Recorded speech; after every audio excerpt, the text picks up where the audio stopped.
Hello, I'm Dawn Hill, Chair of the Black Cultural Archives. I've been involved with the Black Cultural Archives for 30 years. I've seen it through all its changes, and I'm really so very proud of our new building and our Heritage Centre in Brixton. My name is Miranda Brawn and I'm the Vice Chair of the Black Cultural Archives. It is an honour to be part of the BCA board, and I joined 12 months ago. We are launching the BCA in the City of London this evening, and this will be the first of many BCA in the City events where we can discuss how the Black Cultural Archives will work with corporates to help make progress with their diversity strategies while meeting the Black Cultural Archives fundraising strategy. Another aspect of the event will be to make sure that the BCA are able to raise funds to help with the sustainability and the growth of this wonderful organisation. On that note, I will introduce you to our director, Paul Reid, who will discuss the Black Cultural Archives in more detail.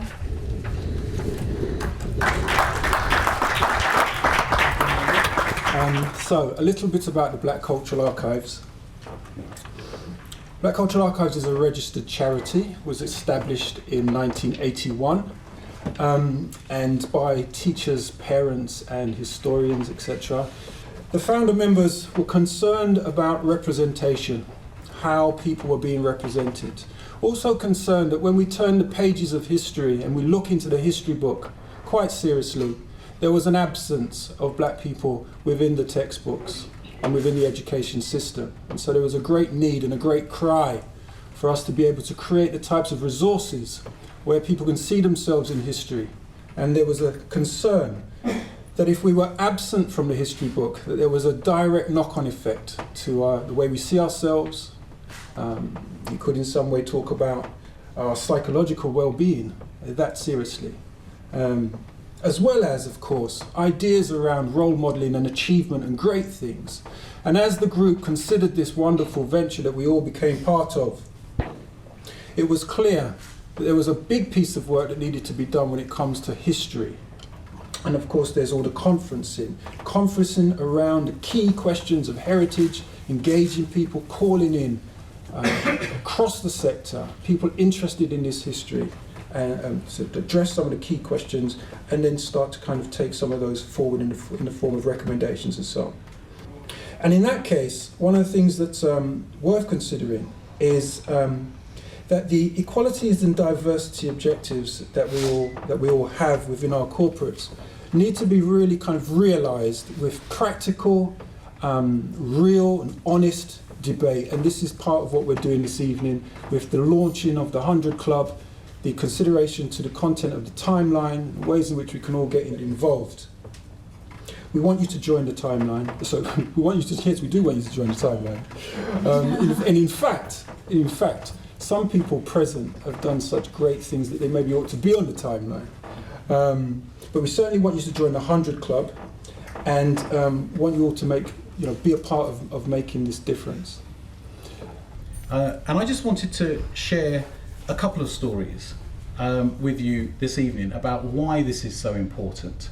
And the first one, I guess, is my own, because as I say, I'm a sort of pretty commercial animal. I've sort of worked in various sectors, but I tend to think about the numbers and I tend to think about commercial opportunities. And I've known Paul for a very long time, and I've known Paul in terms of when he told me that he was getting involved with the Black Cultural Archives probably 9 or 10 years ago. In fact, it's probably longer than that, when we first had our conversations around this. And if I'm completely honest, whilst I thought it was a good thing to do, I genuinely at that point in my life felt I probably don't have time for this right now. I'm moving ahead with my career, I have other things to do, I've got a young family, and I probably don't have time. And Paul, as you probably noticed, is quite an articulate gentleman, and he said to me, "Tell you what, Jonathan, why don't you come and meet me in Brixton?" And we went and stood outside what is today a beautiful, restored building, grade 2 listed building, but 8 years ago or 9 years ago was a hovel, just a completely derelict building. And I stood outside this building and it just looked like a complete mess there in the middle of Brixton, and it was just a complete mess. And what Paul had with him was the architect's plans. and you could see the sort of stage C plans, and he sort of said, look, this is what it looks like today, but this is what it could look like. And I was staring down at these beautifully illustrated, computer-aided, designs, these CAD designs, and he sort of turned to me and he said, Jonathan, I can't do this without your help. And I thought I was in sales and marketing. I was like, at that point, I was like, oh my goodness, how can I say no to this? And so that was 8 years ago, and I've been on the board ever since. And I guess what I would say today is that we are in a similar place. We have not arrived, because what we have done on the 24th of July 2014, when we opened up, and those drawings didn't actually do justice to what we've created. If you've not seen the building, please come, because it is magnificent. And what we, and it was literally an embodiment of the vision, and we made it happen. But that is just the beginning of this journey, because as we've articulated, the ambition is far, far greater. And the impact that that can have on this country is huge. And for a corporate to be involved in that journey and to be seen to be involved in that journey gives you an opportunity to send a message externally to your customers and your clients that you care. But even perhaps more importantly, it sends a message internally that this is important. And as we know, we're all in a war for talent, and we're all in a war to show that we care. And so there is things that we can do as corporates, and there are things that we can do as individuals. Thank you very much.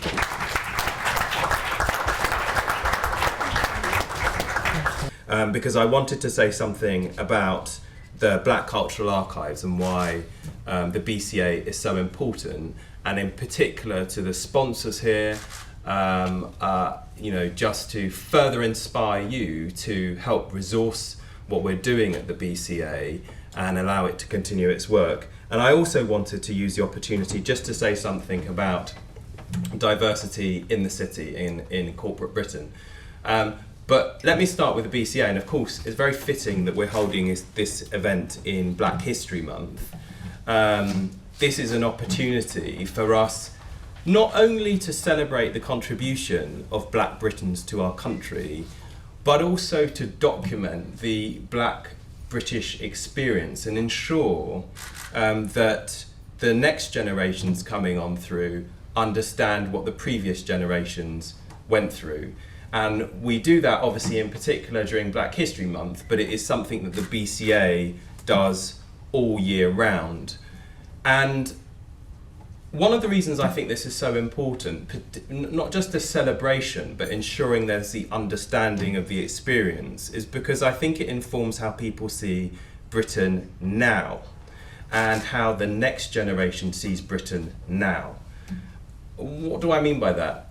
There's been a huge discussion over the last 24 months, certainly in 2014, around immigration. Immigration was one of the big issues of the general election. And one of the things that I found quite curious about the issue of immigration in my constituency, and actually in Lambeth generally, it's great to see Lib Pett, the leader of Lambeth Council, here. But what we find when we go and talk to people on the doorstep is that very often the people who raise the issue of immigration and express a concern about the numbers of people coming to our country more than most are our Black, Asian, minority ethnic constituents.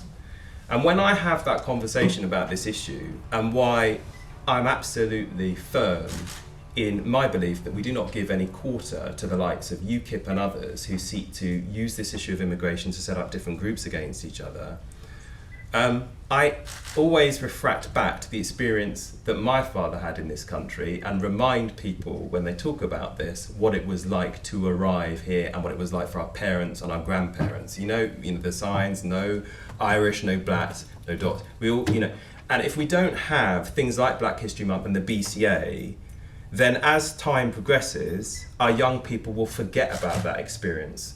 And it's really important that we remember our history because it informs how we can build a better future.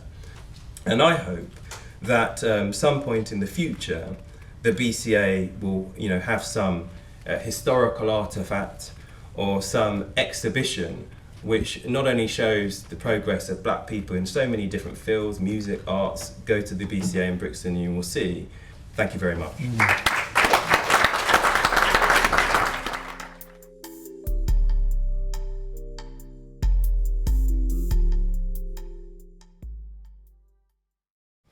So we've also been working with Rare Recruitment, an organisation working with ethnic minority groups, and we have been mentoring young children, year 9 children, etc., and just making them think about the possibility that they can be successful in the legal profession.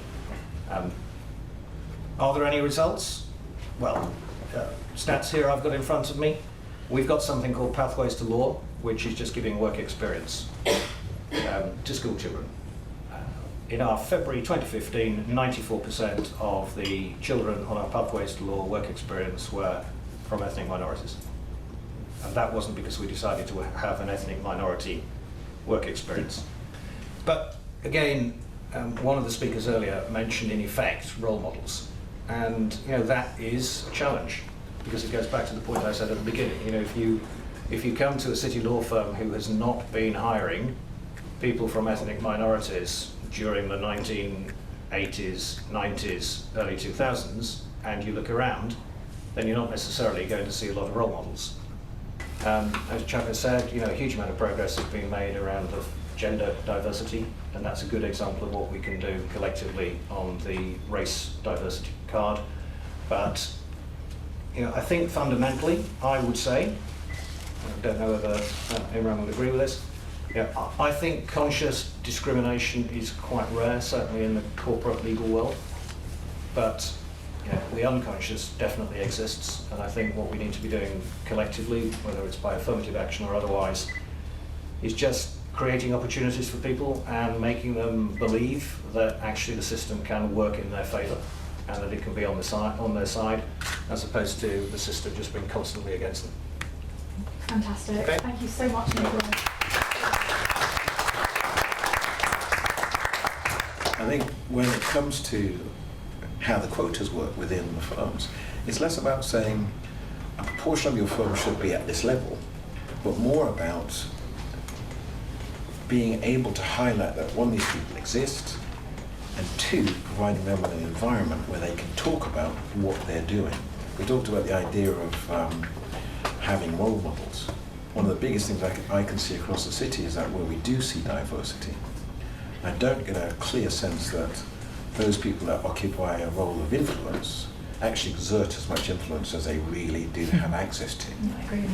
Yeah. Because it might be seen as self-serving. Yeah. One of the more critical ways of looking at it that I thought early on in the process was that if they were to raise their head above the parapet, they would actually expose the very thing they'd hope no one had noticed during their progress in their career that far. Notice they're black or Asian or... Yeah. So that, I think, is the issue. It's being able to demonstrate that the organisation does provide an accommodation, and it's way beyond tolerance. It's a very straightforward adage. What pays stays, what owes goes. There are an awful lot of people of colour that are active in the commercial space that are there because they deserve to be there.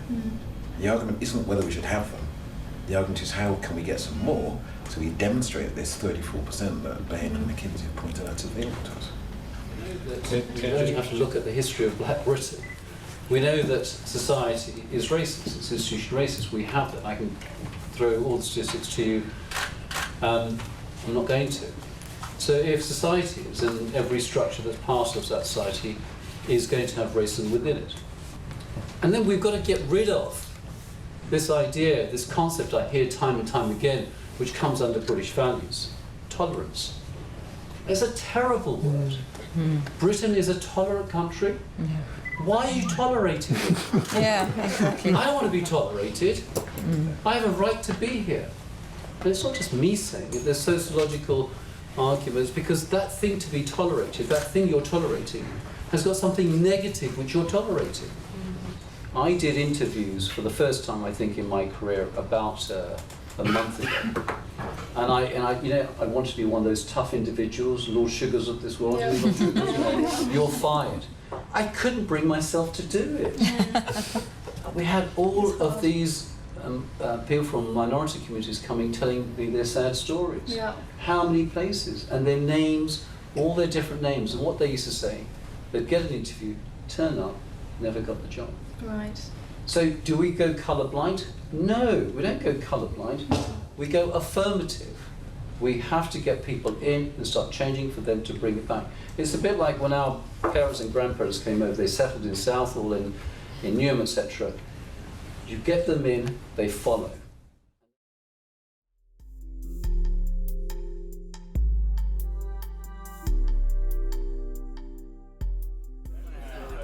No, I thought it was a really useful night. First time I'd heard about the Black Cultural Archives, so I'm looking forward to seeing that being rolled out. I'd like it to have less of a London-centric bias, which I think is something that it does have.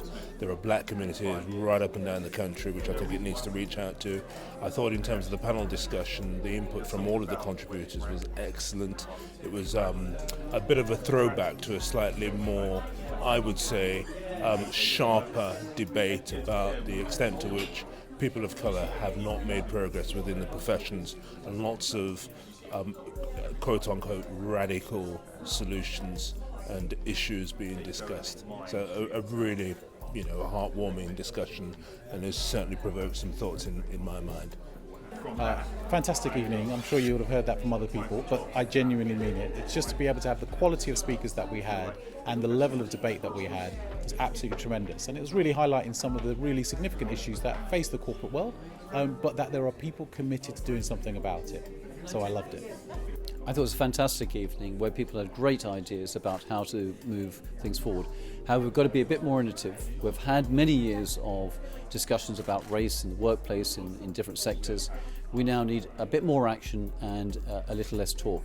And I think what we get out of here is the feeling of energy, passion, and that we need to do something far more quickly than we've done over the last few decades. I thought the Black Cultural Archives in the City event today, which has launched, was a great success. We've already getting really good feedback on Twitter. In terms of what I hope to achieve, the main purpose for the event was to help raise the awareness for the Black Cultural Archives and also to help with their sponsorship opportunities. So we've been able to broadcast that today and introduce that to the corporate sector. In addition, I wanted to raise the awareness and also discuss how we can increase race diversity within the corporate sector. Our panellists tonight have been absolutely fantastic in terms of not only discussing the challenges, but discussing what are the action points that we need to see. We don't want to be talking about this in a year's time or 2 years' time. We've been talking about it for 10, 20 years. What we really need to do now is start to have actions, start to have targets in place, so that in a year's time we're actually talking about what has improved and what progress has been made. What an incredible evening this evening. Some of the greatest minds grappling with some of the key social issues facing the community today, all within the context of trying to support the work of the Black Cultural Archives. We're looking forward to future events just like this, where other people can join us to grapple with some of these questions and hopefully not just talk about these things. What we don't want is a talking shop. What we want is action, and that action started this evening.